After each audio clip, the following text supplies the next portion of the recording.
they are definitely taking a long-term view on, okay, this is prefab. It's going to be hard. It's going to be Yeah. new.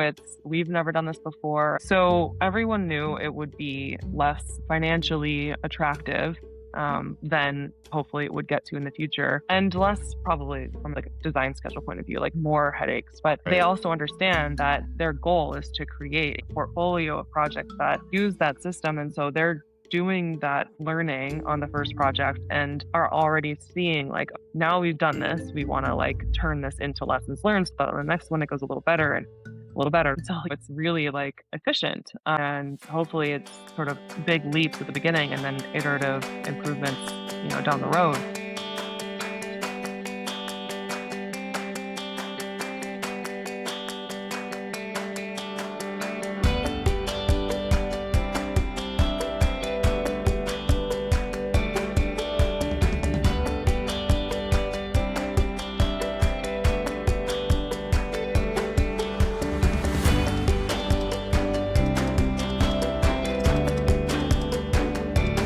Hey, everyone. Welcome back to another episode of Activating Curiosity. I am Ryan Ware.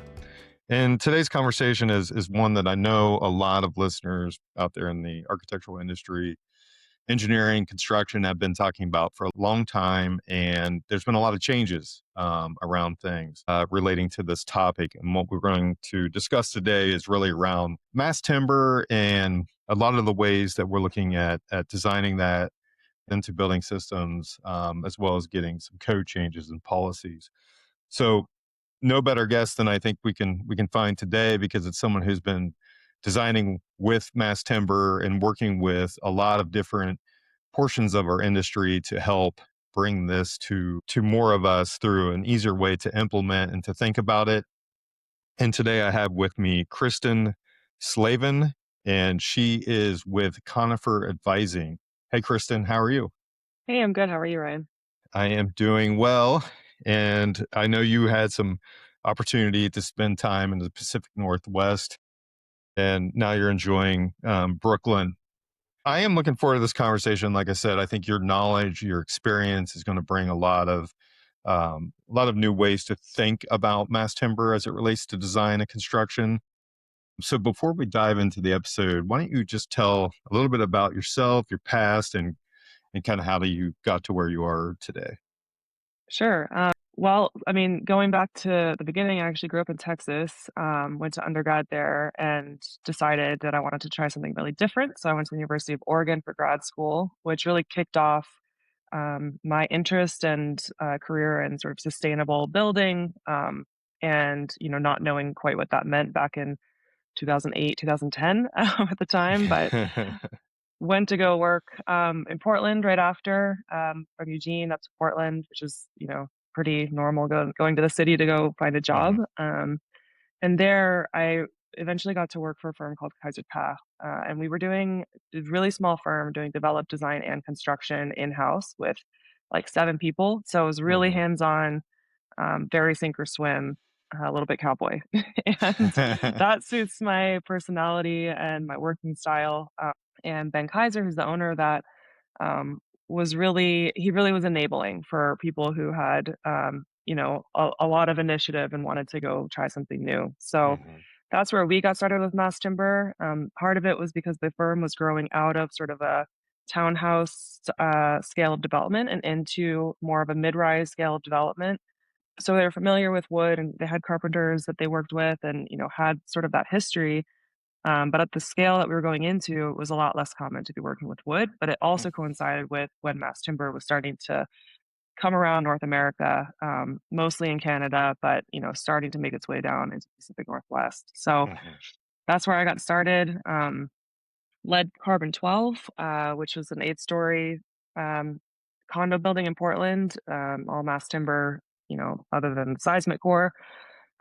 We rolled straight into the canyons right after that. And yeah, we really loved what we were doing. We did some studies through USDA grants and things like that to really kind of push the industry forward. The buildings we did set code precedent. So now Carbon 12 kind of acted as the code precedent for the Type 4C building code. Mhm. It's since been adapted from there, but yeah, we were a small team making an outsized impact, I would say, on what we're doing. And a lot of that was just because we were small, nimble, adventurous, and we were lucky enough to have investors who were willing to come along for the ride, and a bank that trusted us, and insurers that trusted us, and Hmm. yeah, we were able to make it work kind of under the radar at the time. So that was really fun.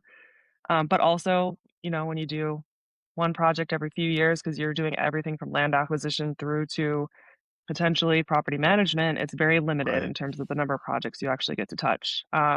So while I think we were doing amazing work and it was really fun and the team was great, I wanted to see, a couple things. One, what does it look like to live outside of Portland? I've been there for 10 years and was ready to try something new. But two, how do I scale this impact that we've started into something that's a lot bigger than just, me and our small team and our small projects in Portland. So I went into prefab manufacturing. Natural next step for an architect is Yep. to step Yep. into manufacturing.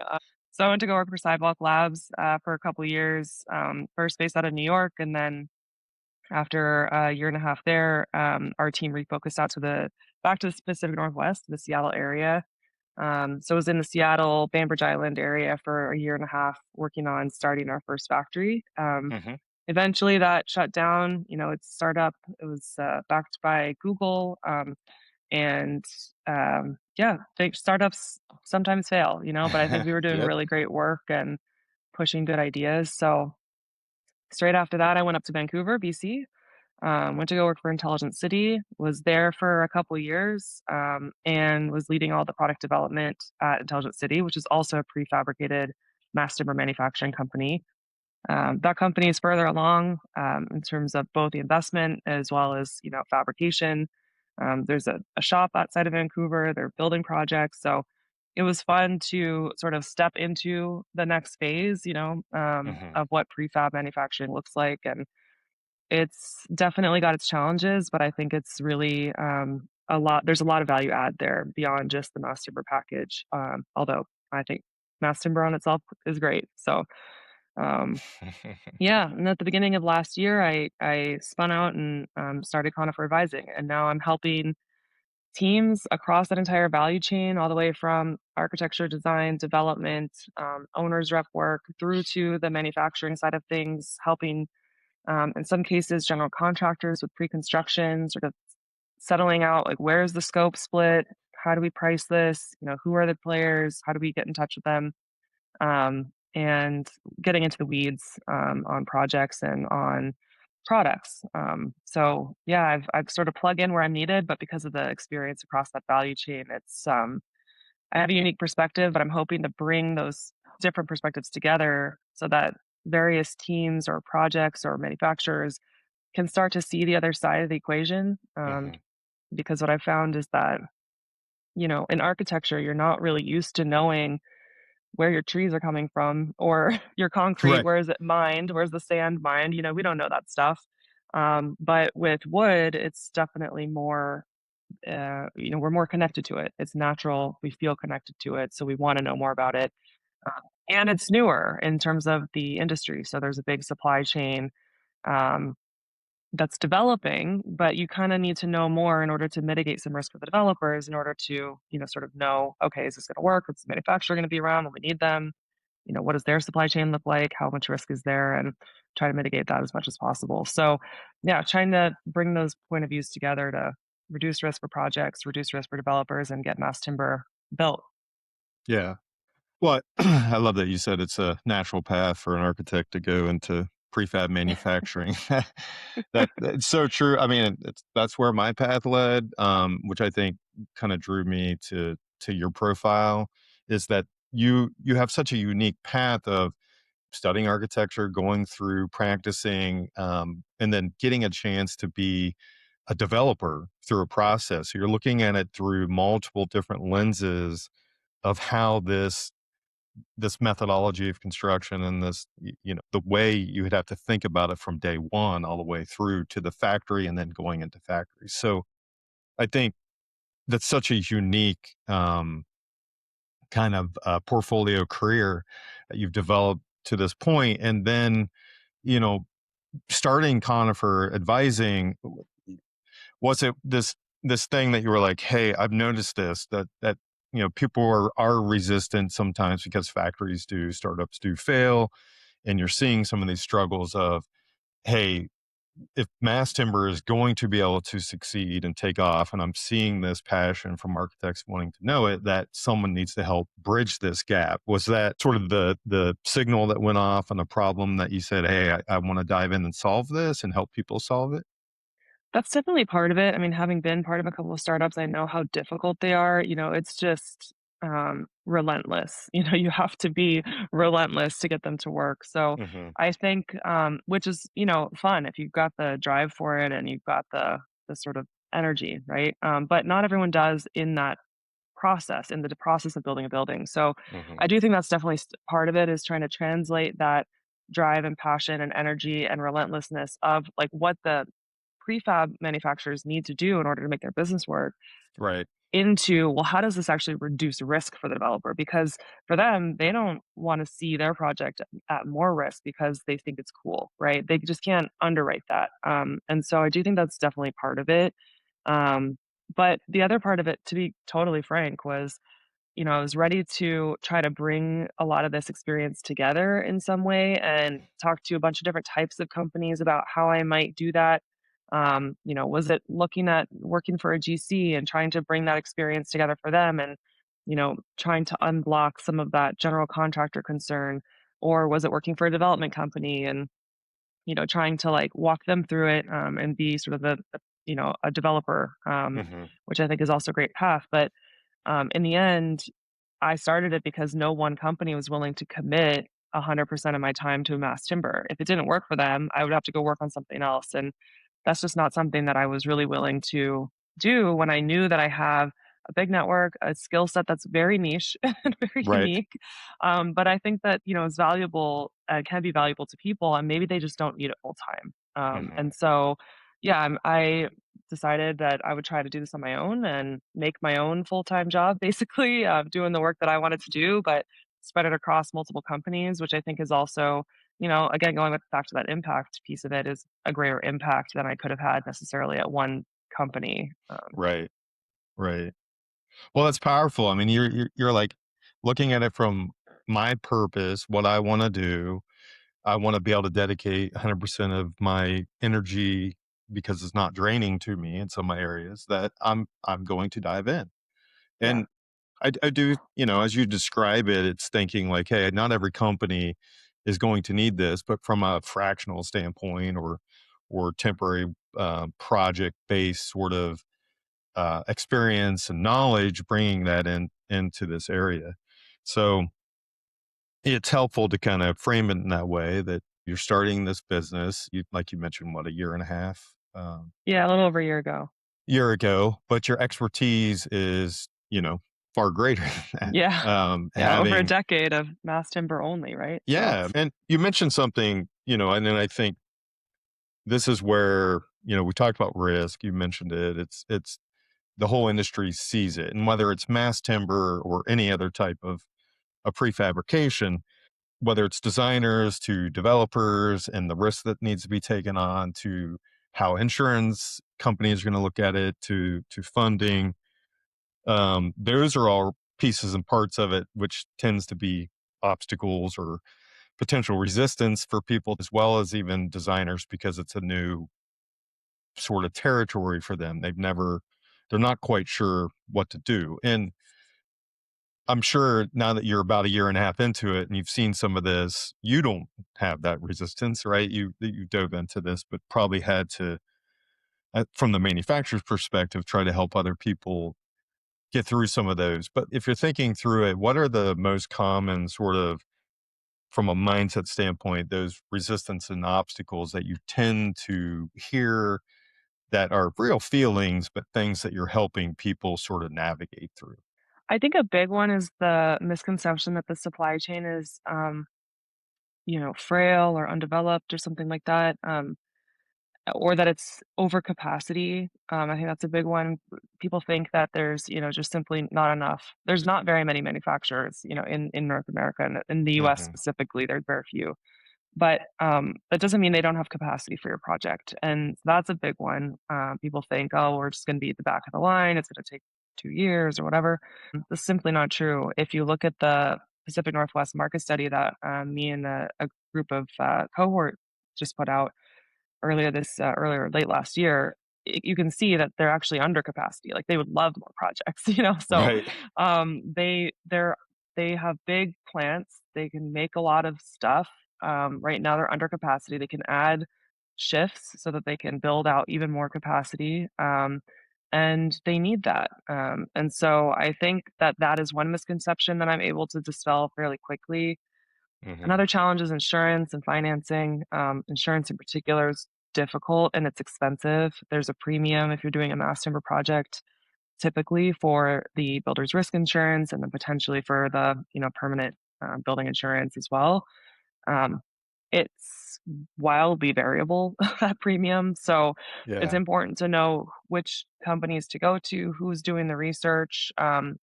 Zurich North America is an insurer that has a mass timber specific program, and they've done a lot of research and they're advocating for it. So, there are insurers that you can go to that understand, the nuance of mass timber. But it's still not a commonplace thing, so you can't just go to the same broker you've always used as a developer. Um, and at the same time, they're also, often, potentially requiring additional consultancy. So in the case of, a recent project I was just involved in, the insurer said, "Yeah, we can, insure the master of a project. We can do the build's risk. There's a small premium, but definitely nothing near where they were getting quotes from other insurers." But one requirement was that they had to have experience on the team, and Hmm. this was in a jurisdiction that does not have very many mass timber projects. So there's not a lot of experience in the region to draw from, Right. and so that's where come in. I can basically come in as on the owner side as sort of a mass timber owner's rep, kind of specifically so that I can help them fulfill that requirement and also reduce their risk. On the design side, in that case, it was working with the developer. And then once sort of pre construction got more serious, then transitioning over into the GC sort of pre con side of things to help walk them through it as well. But yeah, so that's insurance is a big one. I don't know, it sort of depends on where you are and who you're talking to, but everyone's got slightly different concerns, but I do think that there are paths around those right now that, you there are nuance, you have to find them, but, there's ways to build with mass timber now, and it's not as prohibitive necessarily as you think it is. I do Right. think that there are some places where there are real issues, like, I sit in New York City. Our building code right now is extremely prohibitive for mass timber. They allow it up to, 8 stories, but there are a number of code provisions that make it really difficult from a practical standpoint to actually build with.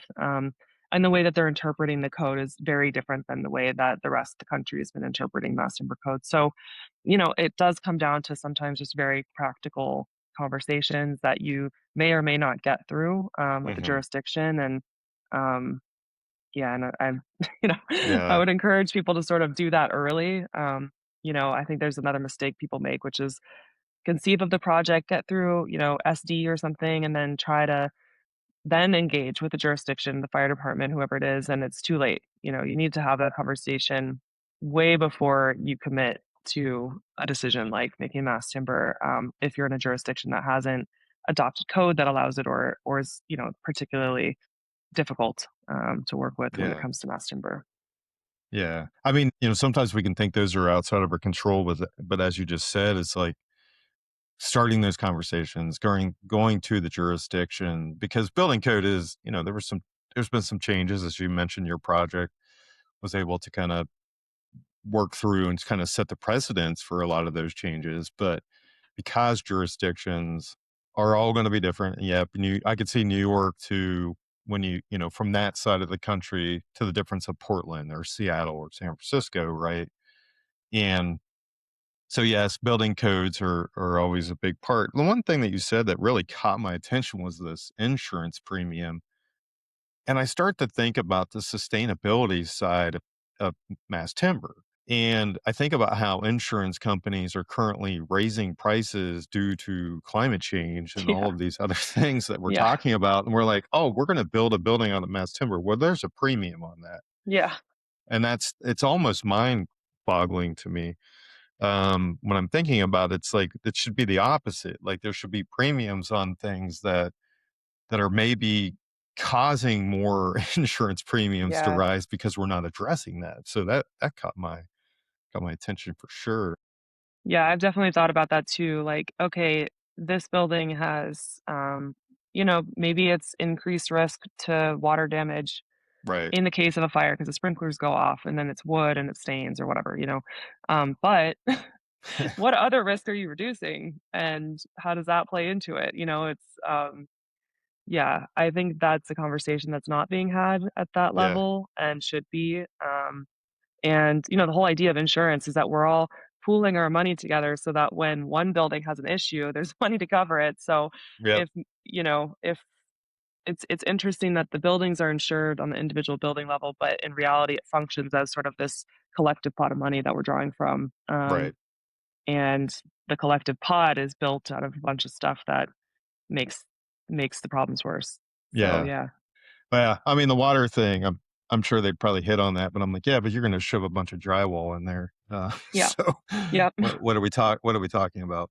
And the other thing is the supply chain. I think that's a powerful conversation as well. Is it's always been, anything that is innovative. So, designed for fabrication. When we get into that sort of discussion of prefab, which mass timber is part of, um, the the factories, and this is where it's always been a challenge for people, is like not knowing, when you first start working for somebody, like we need to bid it, we have to put it out to bid and just get the lowest number, and that's a different it's a different way of thinking about getting these factories involved in a design assist process earlier into it, so you're doing qualification based selection. Now they're way ahead of a bid to know, like you said, what their capacity is and how they can plan and deliver around these things. So they become this you're engaging these outside sort of groups that now are bringing expertise in, like you mentioned. So, um, yeah, it's good to know that they have that capacity. It's also one of those fears that people have, like you mentioned about startups and younger companies. It's like, we've seen this with major groups like Katera and others where, Yeah.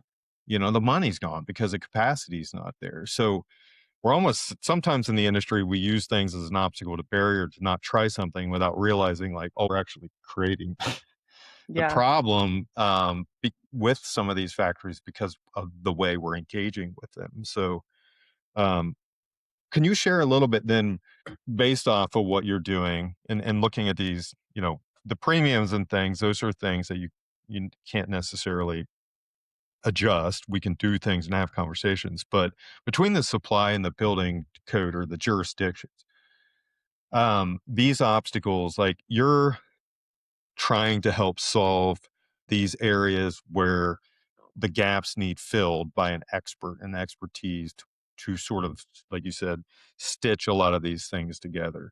And that seems, like a critical component to getting mass timber adoption higher. So, can you talk a little bit more about how you're engaging, how you're working with all of those different groups? Yeah, so when I sit on the owner side of things is, sometimes it's just a straight owner's rep kind of role. And then I'm able to sort of give direction to, the design team or the contractor, to, look at things a certain way or, give them resources, whatever it is. Um, but primarily with the eye of like helping the developer get through this process with, Hmm. hopefully less headache than I've done in the past. We want everyone to learn from mistakes of people who have done it. And, our first project was great, but it was not without hiccups for sure, Right, and we were right. leaning on the experience of our manufacturer who's coming from Canada in order to teach us about how to do stuff. So I think it's a little bit of like passing that on. Because it was really important and, they came down and worked with our framers to talk about how to install stuff and, what does this look like? How many people do you need on site? Things like that. So yeah, and then if I'm working with the GC, it is and or the architect, to be frank, it's often a question of scope. Where do things start and stop? Who's doing what? How do you deal with like very particular pieces of code? Like, for example, in the mass timber, in the IBC for mass timber, if you have a column and a beam coming together, that connection needs to be fire rated in a specific way. Like the joint itself needs to be Hmm. considered. And so that's created at first it was like, well, how do you do that? This is not Right. something like, if you have a steel to steel connection, like that joint itself is not necessarily considered. It's just like the whole thing is fire rated.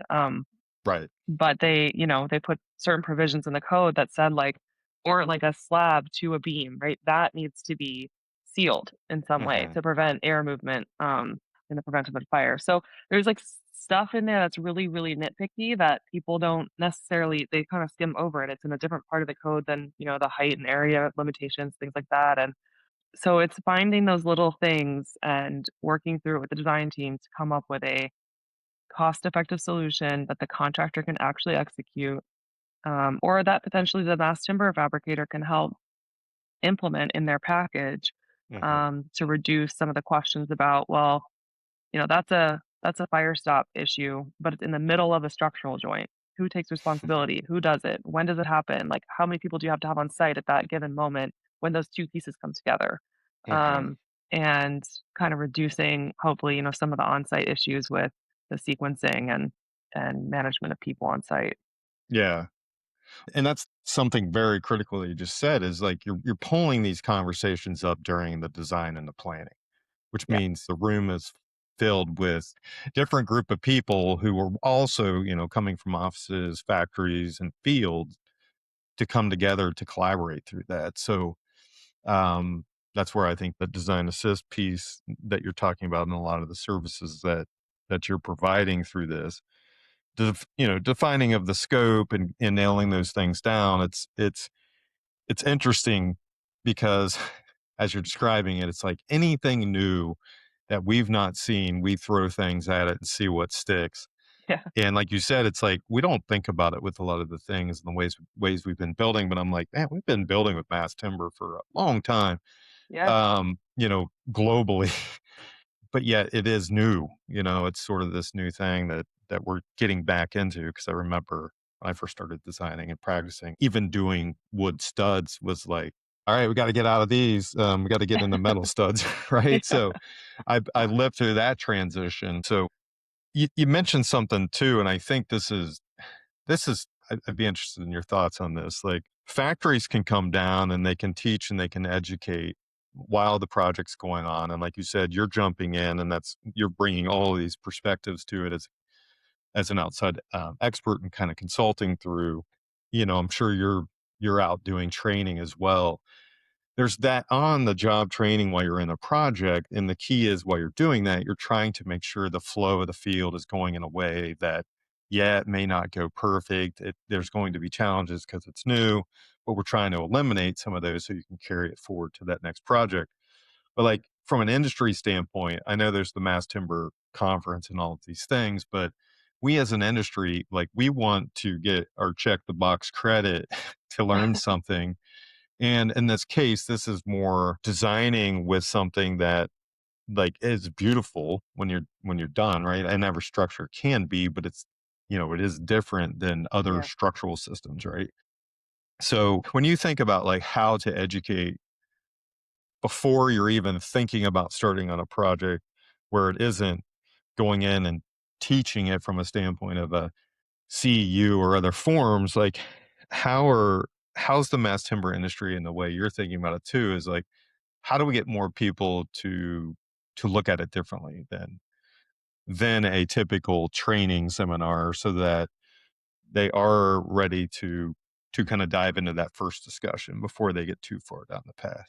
Yeah, I mean, I do have to clarify, I don't think the manufacturers would choose to train every project team. Right. That's Yeah. not their business Right. model. They don't necessarily want to have to employ, a bunch of people to go around training people to do the job, Exactly. that they're not even that, the manufacturer's not even responsible for. So, Yep. yeah, I do think that some of what I'm doing is hopefully also to alleviate some of the issues with, where the manufacturers are having to provide services they never anticipated having to provide. They don't That's not their expertise, and it eats into their bottom line, and it frankly increases the cost of the product because they have to employ people that they Hmm. wouldn't otherwise have employed, and so I do think that part of what I'm doing is hopefully helping alleviate some of that service side of what the manufacturers are doing. Often the manufacturers are coming up out of the forestry industry, out of mills or logging or whatever, somewhere in that sort of um, mill supply chain, Yeah. and they're not used to engaging in projects in the way that these projects require at this time. So every project is unique. Every design team is slightly different unless you're really, really got it honed. And that sort of custom project level service is a lot for these Hmm. manufacturers who are used to producing commodity products. And so, yeah, it's a bit of a shift, and it's a massive shift in the way that they work. And it's Hmm. a shift in the way that architects work because they also don't usually work directly with manufacturers on things. Right. It's a shift in the way the contractors work because, a lot of the stuff that is getting designed into projects they're responsible for, but might not even be buildable. So I do think that one way that we could go about this a little bit differently is to do more hands-on training. Like there is nothing that will teach you something faster and more thoroughly than being on a job site doing Right. it, Right. doing the thing you're trying to do. And so if we were able to sort of host, leaving the industry, sort of host more hands-on training and getting people out of their own shoes and into some work boots and into someone else's shoes and trying to figure out how things work on site, the design side, but also teaching, the framers or whoever about, why certain design decisions are being made from a code side or from, whatever the upstream requirements are. Hmm. I think that would lead to a lot better understanding across the supply chain and then, maybe better collaboration on alternative solutions. And that goes all the way back to the building departments because sometimes they approach the building code from the position of, here's a concern we're trying to mitigate. And so they put sometimes it's a solution that they put into the code. But sometimes that solution is not the only solution. Like it's rarely ever the only solution Right. to mitigate that issue. And so, just sort of creating more collaboration in an industry that has been fragmented, Hmm. in a very hands-on, practical way on a job site or on maybe there's like pilot builds that happen near factories so you can come and like do a multi-day hands-on workshop of like how things get made and come together and see it so that you're learning through that hands-on experience, but not on the back of a project, Right. ideally when it's too late. Um, yeah, I think just sort of, we're in a time where it's not just mass timber. I think every project type is gonna have to expand. You're gonna have to expand your understanding, expand Hmm. what you are potentially even responsible for and what your risk is. There's all in construction, there's all this risk shifting. Right. And that comes from contracts and legalities and insurance and like how Hmm. can we create project structures through the teams that enable this collaboration to happen? I think that's a big question. Yeah, it's a big shift, I think, all around. Yeah, it's how we think about it from a business standpoint as architects, engineers, contractors. Like there's this convergence, right? So industrialized construction is that convergence. Mass timber is playing a part in that as well. And like you said, and that's why I wanted to ask the question because a lot of times I think everybody shoves it back onto these factories. Yeah. And it is a huge lift for them. And at the same time, I think of it, this is me as a designer and someone who's worked in construction and fabrication is like, how can I help people understand like, hey, the delivery model needs to be looked at different. Your role, the way you've thought about it in the past is not the same as it has been Yeah. throughout your entire career. So different delivery models need to be investigated to your engagement and role in it. Something I always talk about is your understanding what means and methods are is different than what it used to be in the past. Mhm. Because an architect's now engaging with mass timber in a way that potentially they wouldn't with port in place or precast or steel or whatever, right? Like they may look at their structural engineer and think, hey, well, they're going to take care of it. I That's Yeah. not really in my wheelhouse, and that's not true from what I understand. Think about with mass timber, and then as I move through it, it's like training people. Like, yes, how do you think about it from the design standpoint?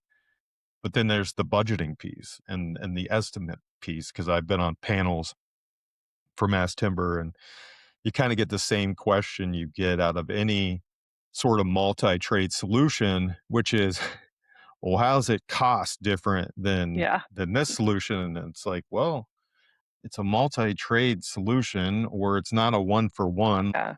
So you can't just get that from the factory and hand it to an estimator. So I think what you're saying is so powerful of like, hey, we need to be more curious before we're into those projects and creating these experiences that people can go through where yes, they need to learn on the job and we should probably be willing to pay more for people to try things sometimes, Yeah. even though we have low profitability in our industry. But how we're given what you were given early in your career, that laboratory feel of testing and trying and learning and growing without any kind of fear. So the whole industry has a responsibility to not push and lean on the fabricators. It has to be all of us to say, hey, how do we create experiences so if an individual wants to go to an offsite and kind of see this work being done or explore it, and it's not a pizza lunch with a CEU, somebody's teaching you Yeah. about it, right? And and creating that as an opportunity to Yeah. to learn and accelerate sort of our knowledge base as it relates to this. And like you said, I think it's so true that prefab from any direction is that we have to be taking that different approach to it, which makes me start to think is like we yes, contracts have to evolve to these new solutions. Yes, codes do. And we as humans, like we're in kind of control of all that. We can take Yeah. agency and We work made them in together the first place. yeah, we made them. We can, right? We should be able to figure that out.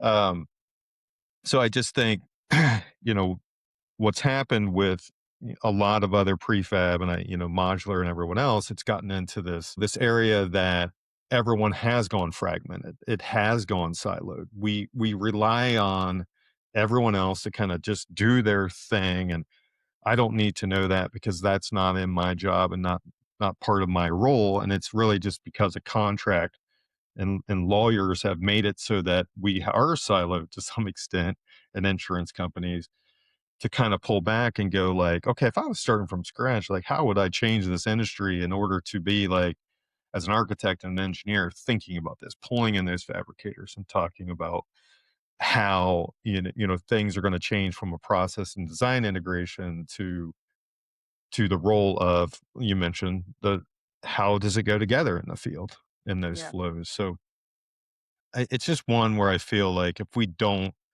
this is me personally, and let you kind of answer it too, is like there is a cost we're already paying by not involving ourselves, as individuals to solve some of these problems. Um, and the cost could be both in that we never get to design the mass timber project, or all the way through huge insurance premiums to climate change issues, or name it, can't get Yeah.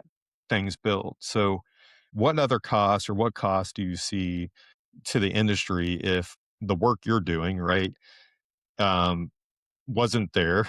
What might the industry feel, but what might also occupants and the future generations feel if we don't start to solve some of these? Well, I think we're already seeing it. I mean, housing prices are huge, like have skyrocketed, especially relative to wages, right? That's why we are in this situation with this housing crisis across really the world, but I'll speak to North America because that's what I know. Hmm. So I think that some of that, pushing risk around and fragmentation has created a situation where we're building even concrete, traditional, buildings inefficiently, in a way that costs so much money. And you're right, like no one's making a ton of money on these things. I mean, there Right. are developers that make a lot of money, but a lot of developers are also on really thin margins. So if something goes wrong in a project, they're losing money. You know, Yep. it's a quick turn. And things always go wrong because we're human and that's how it'll go. But I think we've just created this really sort of wildly inefficient system through this fragmentation that isn't sustainable even economically. So I don't know. I think looking at, where I started, which was at a small company doing everything, it really and we did it successfully and there was definitely fear. We Right. definitely had moments of like, "Oh god, what are we doing?" But you just work through it and Right. you have to deal with that uncertainty and kind of keep going or justify it. If you can't justify it, make a different decision. But, actually work to try to figure out what you're doing and why and then make it happen. So Yeah. I think that that speaks to incentive alignment. We were all under the same roof.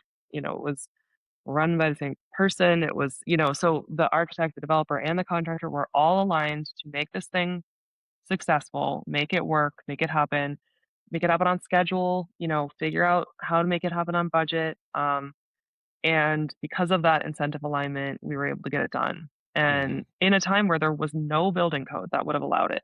So it Right. was, completely a shot in the dark. And luckily, we were in Oregon and they have forestry industry. So they were also aligned incentive wise with the project. But I think that that sort of like that might be a model to look at, or at least a framework to look at for how we move forward and start to take away some of that fragmentation in the industry. How do we Mhm. align incentives across that sort of value chain of a building, Yeah.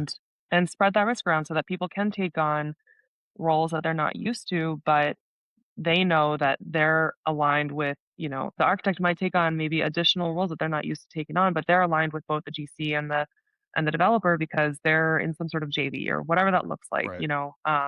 so they're participating in the upside as well as, the downside risk. And I think that there's something to be said about that that could be looked at more for sort of again, any project type. It doesn't need to be mass timber. It could be anything, Right. but sort of aligning those incentives and not having just sort of a constant like pushing around of, that's not my role or my decision, or if I do that, I'm going to get sued. Right. Um, Yeah. so Well, that's the human piece of it, is that fear that it's just easy. It feels easier to just run away from it. But I think what you're describing in your own experience is like, yeah, sure, we had it, but who else was going to do it? It was a laboratory. It was an opportunity. We assessed the risk. We understood it. And I think sometimes in life, maybe we look at it like, what would I do if I knew I couldn't fail versus what would I do if I know I can fail? Like, how mhm. far will I go to drive change, knowing that I'm not going to be good at it, the first few times? And because it takes a lot of humans to go design and build a project. And as you described it with this small firm that you were part of, where you played all roles, that kind of leads me to like, yeah, that's an integrated sort of project delivery. um, the IPD model, kind of design build and that collaborative. And I think you said it so well too, is like we have to step back as designers, architects, and engineers and contractors and everybody involved. And just because situations were one way when we started in our career or currently where we're at, like we can't solve future problems if we're not looking at the situation changing. Like it's Yeah, changing around us, and the need for us to take a step back for a moment, say like, I can unlearn. It doesn't devalue how I got here or how I'm going to work through this, but I'm willing to look at it from a different perspective. And that, the challenge for our industry, I think, is that it does take a lot of people from all of the trades that are on the project site to the superintendents to um, everybody in those factories, everybody in the firms, everybody in the engineering and the developers, like everybody involved. Like it isn't just a project anymore. It's the whole project has to become this culture of learning And if you're into that incentive-based alignment or IPD, right? Like, it is supposed to be about the people, the culture. Yeah, Like, how do you create that culture that allows it to be accepted, to allow people to, as you said before, go learn, go try things that you've yeah. never done.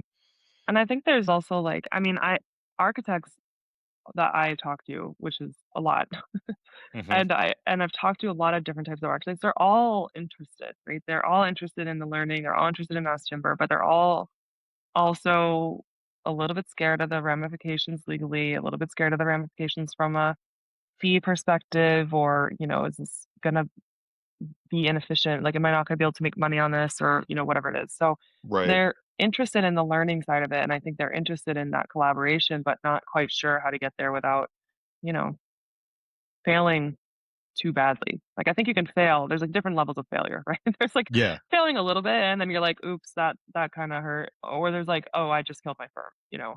Right. And so I think there's sort of, like, people should remember that it's okay to fail sometimes as long as it's not, like, gonna kill you. So Yeah. Well, and I think, coaching, doing coaching now and kind of working with everyone, it's like, hey, you got to have enough empathy to work through those things. And yes, there are levels of failure and how you kind of define that. But like a lot of times in our worlds, right, a lot of the major failures, not just in construction, but in anything, have happened because there was no psychological safety for people to yeah, feel like they could speak up and talk about things when they felt like something was amiss or something could be possibly going wrong. So I think that's a culture change within firms. And like you said, it's there's always that curiosity. Part of me, I work a lot with modular groups or other prefab, and I see these arguments of like, what should we call it? Like, what should the name be? How, all of these things. I'm like, when are we just gonna learn as an industry, like as architects and everyone else, take all of your own, experiences, life experiences, and believe in your own ability to learn and navigate through this. Like, you're talented, you're trained, yeah, like you're experts. And our whole journey through design and building is to be facing things that we've never seen before and being able to work through those and kind of adjust to them. And I think sometimes like you said, those fears, we don't name them enough. We don't pull back and try to understand them better yeah, to look at it like, hey, what's our process now? Because you're already designing and building buildings, right? yeah. So you're There's already doing all already of this. yeah, 90% of the way there, right? Yeah. So now it's just a belief in, what you're capable of doing. And I know that means you're getting engaged in things you've never seen, like you said. You're handing things off that you thought had a lot of value that now maybe aren't working anymore. Mm, But I think that those are obstacles that are easily passable by understanding like you don't know what you don't know yet, right? yeah. But if you can see a few good action steps in front of you by partnering with someone like yourself or having those factories there and everyone else, like, yeah, you're talking about it a lot earlier and it is a lot cheaper to talk through it in the office than it is when it's starting construction to start engaging those conversations. I would argue it's maybe cheaper is the wrong word, but, um, it's better, less like, there's an opportunity to talking about it in the office versus the other alternative, which is to not talk about it at all. Yeah, that's Which fair. is, you could do it on job site, which is expensive, or you could just not do it at all, which is Right. you're losing out on an opportunity to do things more efficiently, create a building product that is better, that is, people are happier in, that is renewable as a resource, that improves sustainability for yourself, but also, for the occupants, but also for, the neighbors and whoever else is around you, not creating all this crazy dust in the air from concrete and, all this other stuff. Right. So there's an opportunity cost to it that's also not really discussed as much. It's usually a Yeah. dollar. Yeah. No, that's a valid point. It is. We think, oh, it's more expensive because it's mass timber, but we don't think about the things we're already paying for. Mhm. And Yeah, I always use this line. I think we're paying way too much for conventional construction, because of how we're doing it, and we think other things cost too. How much more does this cost? And it's like, all right, you're already overpaying for what you're yeah, getting right now. But until we, as an industry, look at these delivery models, look at these methods of constructions, and begin to think about processy changes in our own mindset, those costs would eventually, more than likely come down because there are premiums thrown onto it. You know, anytime it's new, yeah. everyone increases their prices because of the risk, and instead of an investment into their business and their company to go out and try those things, right? So it's all covering up whatever they can to protect. And I get it. You're running a business, that's all fair. Um, but we all have the ability to go and learn from one another and provide those spaces, like you said. Like, it's costly to not talk about it. And that I mean, there again is are, early adopters, I guess I'd still call them, that, are doing that, taking that mhm, long-term view. One of the project I was involved in is, called Halsa. It's up in Toronto, and that was with Intelligent City. And Windmill Development and Leaderlane are the 2 developers that's joint ventured on that project, and they are definitely taking a long-term view on, okay, this is prefab, it's gonna be hard, it's gonna be, yeah, new, we've never done this before, and, it was the first full system building that Intelligent City built with, like, all of their components, not just, pieces of the components, and, um, so everyone knew it would be, less, financially attractive, than, hopefully it would get to in the future, and less probably, from a schedule point of view, like a design schedule point of view, like more headaches, right? But they right, also understand that their goal is to create a portfolio of these buildings, a portfolio of projects that use that system, and so they're doing that learning on the first project and are already seeing like, okay, we want to now we've done this, we want to like turn this into lessons learned so that on the next one it goes a little better and a little better and a little better until, it's really like efficient. right, And hopefully it's, sort of big leaps at the beginning and then iterative improvements, down the road. But there are companies that are seeing that. They hmm, are incentivized again. It comes down to like sometimes like how things are funded in a different way. They're using the One Planet Living framework, which um, allows them to access funding that is, aligned with sustainability goals and actually requires meeting sustainability goals. And so, it's the money they're getting is sort of pushing them in this direction anyway. But they're hmm, seeing that as, a way to improve efficiency over time, for themselves as well. yeah. I mean, they're giving themselves the platform and the time to learn, right? Yeah. It's like, hey, we don't want to just do one project. We think about Yeah. everything as like one project. Well, I'm on to the next, and I'm kind of you want to stack those life experiences. And they're saying, hey, we're seeing this opportunity to think about our process holistically as it relates to mass timber, and that I think that's true of any prefab. So if you're a firm that that is Yep. looking at mass timber, like, it isn't a one-off. Like, your mindset's gonna shift with mass timber the same it's gonna shift for any sort of, kit of parts all the way through modular. Like, yeah, it's going it's going to Yeah. be some new process, an opportunity to begin to be a little different player than you were on the project before when it was traditional or conventional construction.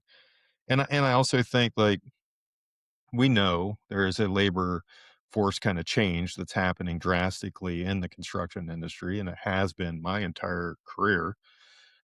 We've been talking about it for almost 50 years plus, and we have not done anything about it.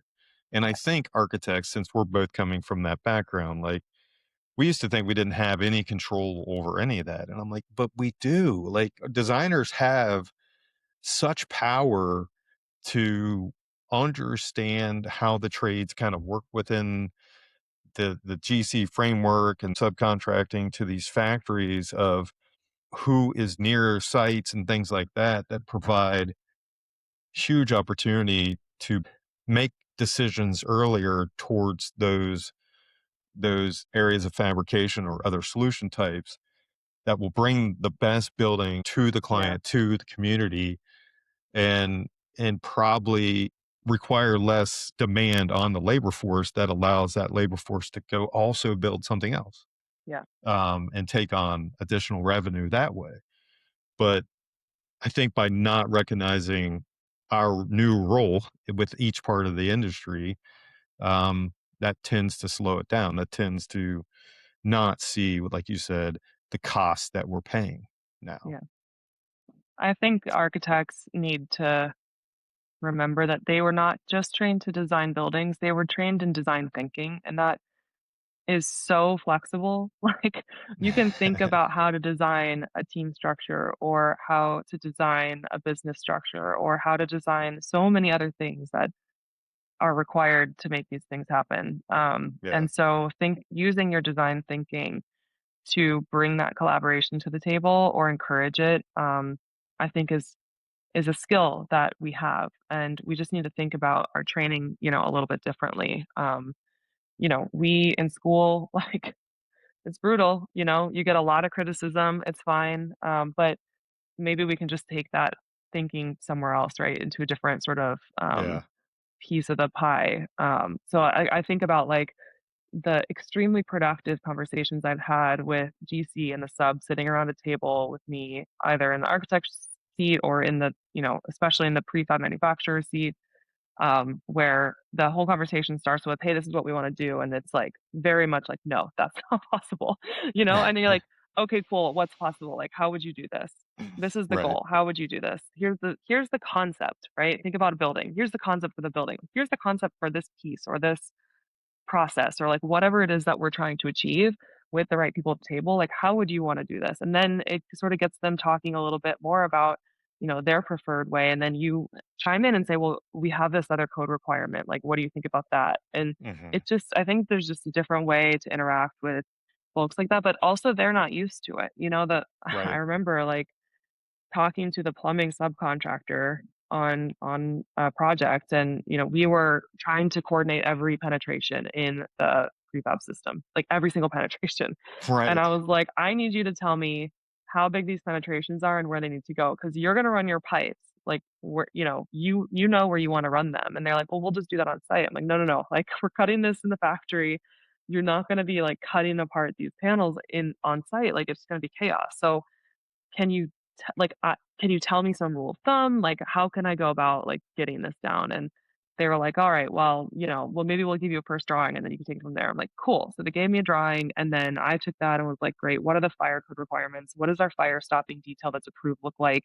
How does this, hole need to look in order to meet their requirements?" And then sent it back Right. to them and said like, "Hey, what do you think?" And then there were, like, minor tweaks, but they were like, "Okay, great." Like, we've never done this before, and I'm like, I just need to understand your logic a little bit so that I can build that logic into the thing that I'm doing rather than Yep. making a ton of assumptions and you being like, "What the hell was she thinking?" You Yeah. know? I mean, it's a great story because it's I mentioned before where my kind of past came from, and that's what I used to tell everybody is like, look, we're going to shift. People in factories are suddenly acting, they're thinking the way an electrician, a carpenter, and plumber, as you just said, because we're pulling these things forward to put it into a factory, which means they're no longer conceptual.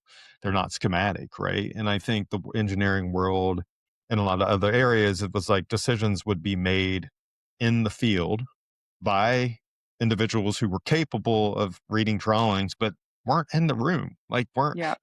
weren't there with you as an architect, weren't thinking about certain design features. I used to tell everybody is like, hey, if I walked in a room and I saw what I call waterfall of devices, it drove me insane. Like, what is happening? Well, it's schematic drawing. So everything's at a different height, it's on a different stud, and it's just Oh all my over the god. place. So the level of detail and control back to designers to also work along with those from the field and those in the factory to get back levels and control of design. Yeah. It's the same if you're doing precast, post, or pre-tension slabs. It's you're coordinating all of that Yeah. before it gets fabricated. But that's a lot of times in a shop drawing phase. But as you're talking before, it's like, hey, it's bringing a huge opportunity forward to make us start to. I love how you said it. Go back to our design thinking in the way that we're actually processing that information and opportunity, besides just designing things. Yeah. So it is a new mindset. It is a new kind of way to think about our, as we mentioned before a couple of times, our roles and kind of responsibility to work through these challenges of integration with any kind of solution like mass timber. So you've been in the portfolio career that we mentioned before. You've been a designer. You've worked with a developer. You've seen projects from going out to find property all the way through. You've been in factories. Now you are focused on helping other people through this. So, from your point of view, what does success look like, not only for yourself in this business, but for the industry moving forward as it relates to mass timber? I think success looks like for the industry, specifically continuing the growth that we've had, that we've seen of mass timber adoption. It's not a lot from a percentage of construction standpoint right now, but the growth is massive, year over year. It's really growing as a typology that people are picking up. So I think that continuing that trajectory, even in a flat line where it is, but still quite a high growth curve, Right. would be great. I would love to not see it slow down just because of, basically trying to step from the early adopter mode that we have been in into the mainstream. Like that I feel like there can be some fumbling that happens across that I'd like to see avoided by people sharing experiences, people being open to collaboration, um, Hmm.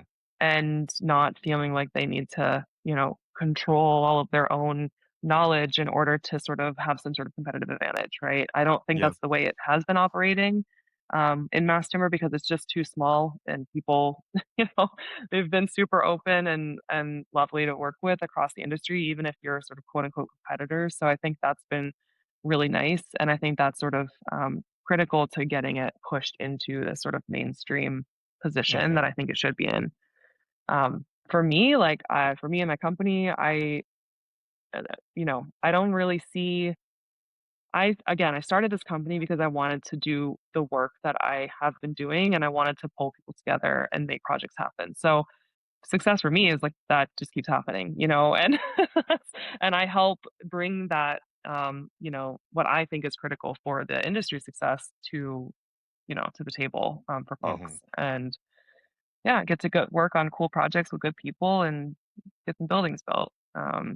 And yeah, get onto a job site with some wood again.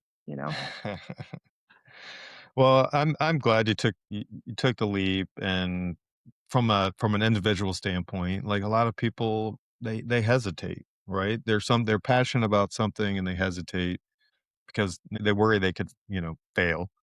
And that definition is broad. But for you, you said, "Hey, there is an opportunity here."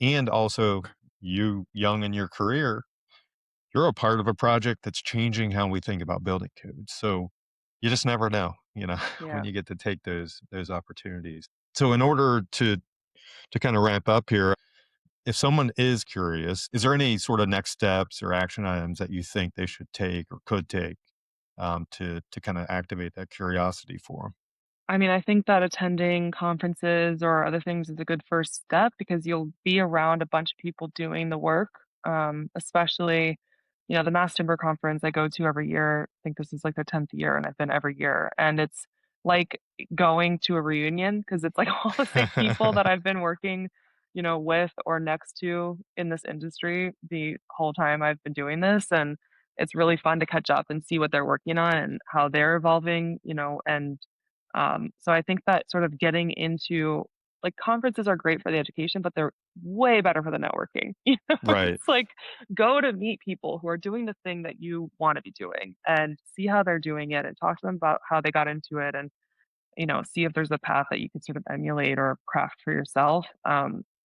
Everyone's super open, really open to meeting, open to helping.